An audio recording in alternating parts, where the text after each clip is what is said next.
A scientific research organization, integral in the worldwide fight against many diseases, needed to expand with immediate temporary space.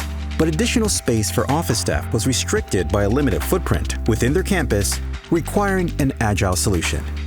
Using the Silverline building system, Triumph Modular met space and aesthetic requirements with a 2-story temporary office building.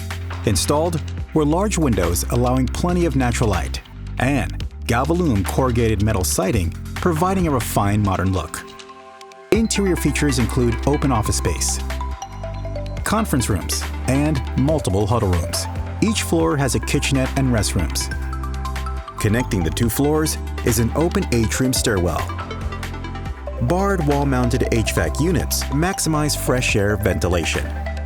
Modular construction provided limited site disruption, allowing the manufacturing facility to function uninterrupted. For fast, flexible, modular options, contact Triumph Modular.